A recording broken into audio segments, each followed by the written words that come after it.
Прво се ви благодариме што патите невидел нашиот подкаст да дискутираме за голем дел темите што ви ги начнете во вашиот мајстравен говор што имавте во осврнијето, која беше за образовните реформи сега спомената.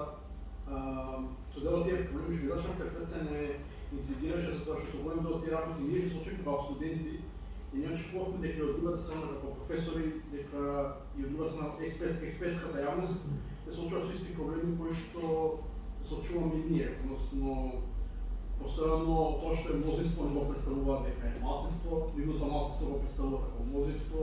Ако може да ни објасните како се чуваше целиот што ви баш тоа објасните дека сте бил во години во тој образовен реформаторски процеси во времето претходната влада и во сегашната влада, да ни објасните како се одвива цел процес тогаш и сега, затоа што вие исто така кажавте дека тогашниот премиер градоначалник на Струмица Заран Заев се согласил со вас дека деветолетката например не треба да биде воведена затоа што нема доволно аргументи. Меѓутоа сега кога нема доволно аргументи зашто треба историјата да влезе во другите аргументи, се јавува кога се сложил.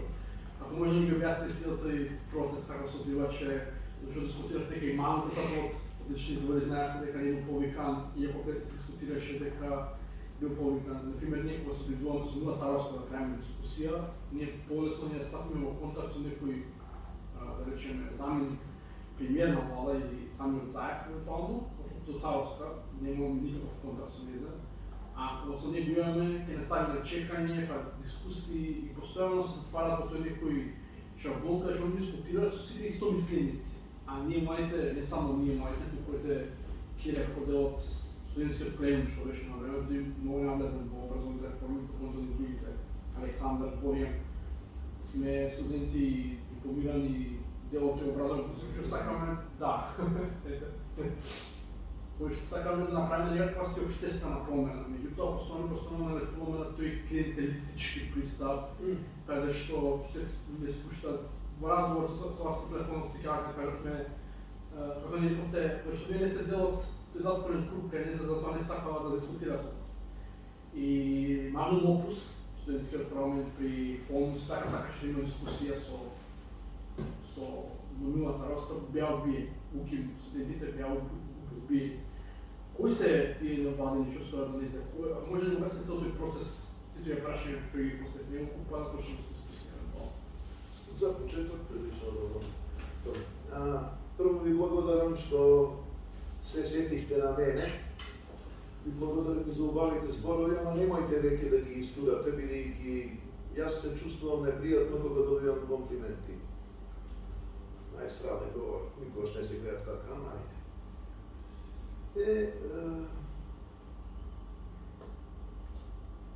Ај сега да се вратиме на кој имаше серија. Одиме едно по едно.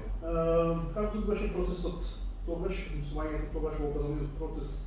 Се рековте дека сите образовни реформи како да пропаднаа. Се сложувам со тоа дека никогаш сега не било воведена некоја реформа, а таа што била воведена била некоја си замачка и очи евентуално. Како се доведе процес? Образовни реформи има од најниско ниво, да речеме од предшколско и основно школско образование, па до високо образование. Некој од нив во мојот не така краток живот биле добро обмислени, некои не биле ни најмалку обмислени. Да речеме во 76-та година, минатиот век, имаше добро обмислена реформа за високото образование. Носител на идеите беше тогаш единствената партија. И она што беше ставено на хартија беше навистина добро. Реформата се состоеше во тоа што сите дисциплини,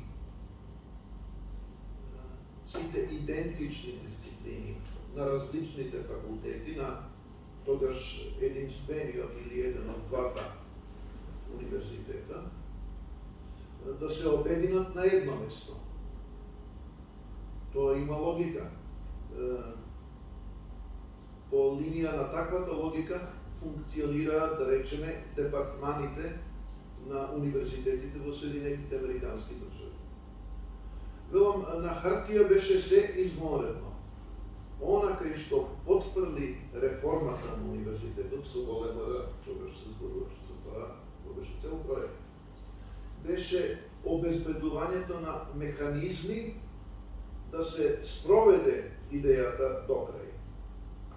Говориме значи дека сите математичари на УКИМ ќе дојдат на факултетот за математика тогаш. Сите физичари на факултетот за физика, сите хемичари на факултетот за хемија, хемискиот факултет тогаш. И така натаму и така. Ама пропуштија да кажат како тоа ќе се спроведе за оние што ќе решат да се и наетат. И да речат не, неќам, јас сакам да си останам на, еве да речеме, технолошко-металуршкиот факултет, ако таму предавам хемија.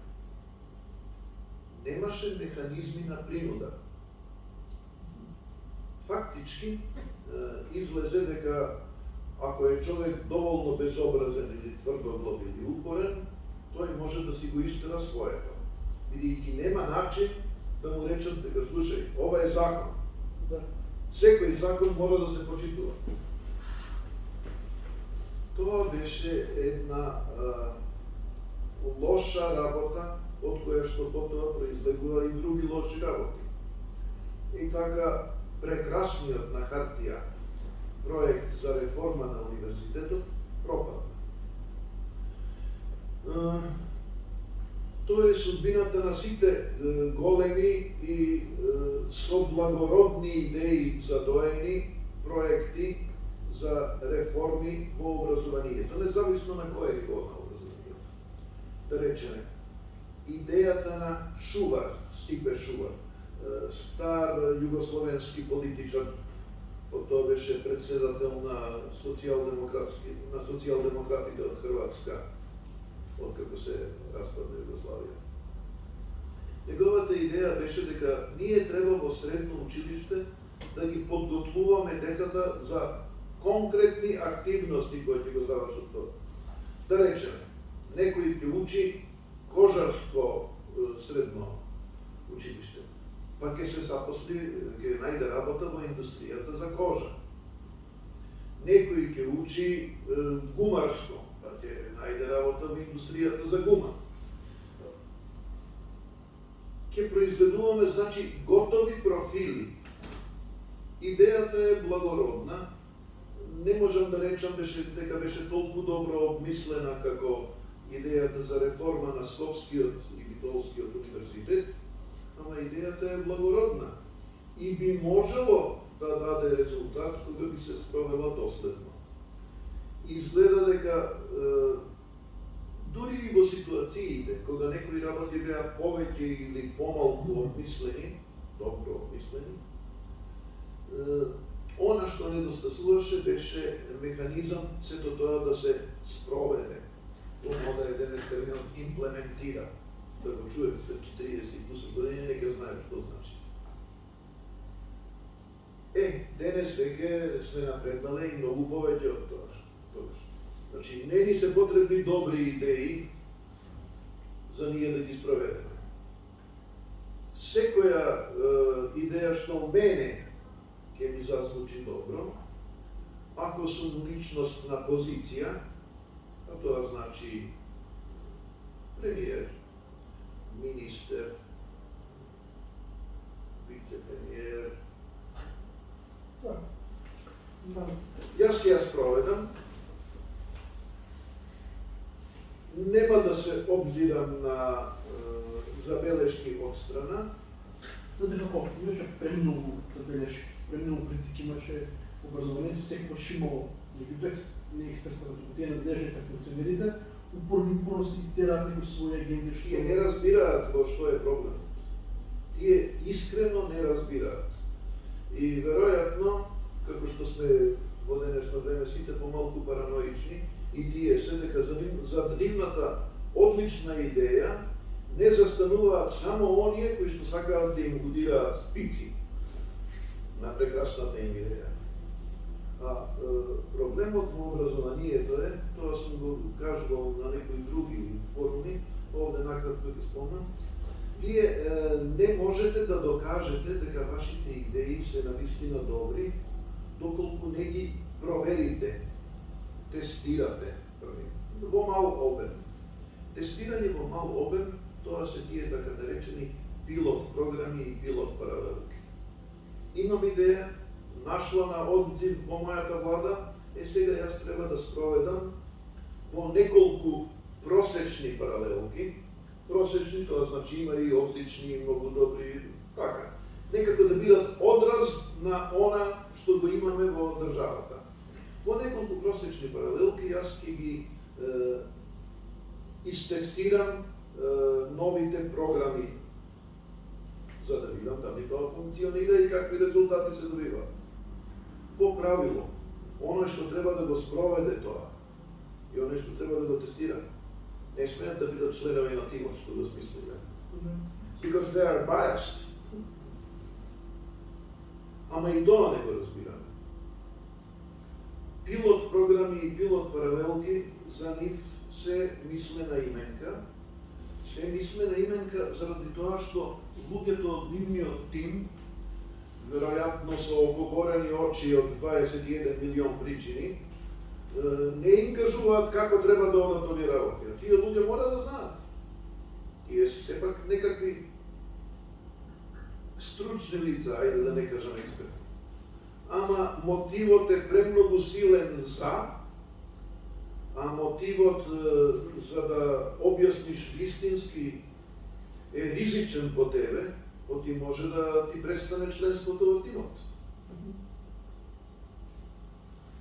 Не би им одговара на нив како функционери и генерално тие што се раководители на владата, да спроведат соодветна реформа со тоа што критички била и издржана и било соочена со останатите и заедно би се направила определена структура. Они размислуваат дека чекајте, ако ние го слушнемо, ние имаме бенефит од ова. Тоа размислуваат умни и критичко мислечки субјекти. Ама кај нас веќе стигна работата дотаму дека ние сакаме на брзина да направиме нешто, никој не размислува за години нанапред. Заради тоа што кој ми гарантира да мене дека ја ќе останам по 4 години? Сега, до година, ако може тоа да се спроведе, да се види дека е одлично. Сметам дека тоа е една лоша карактеристика на нашата општество и политика, затоа што секоја влада ги менува сите работи од претходните влади. И се гледа дека во општеството всушност државите кои успеваат се тие што имаат континуитет во тоа што го прават. Така нас пример може да се види уставот што е највисоко нели акт во државата, што е нешто што е многу важно и ние го менуваме постојано и тоа не е нешто што е може би не постојано, ама еве го менуваме. Често. Го менуваме. Често. И тоа сметам дека е голем проблем, затоа што никоја влада не соработува со резултатите или да научи барем од грешките на претходната, него само се повторуваат во некоја нивна нова насока.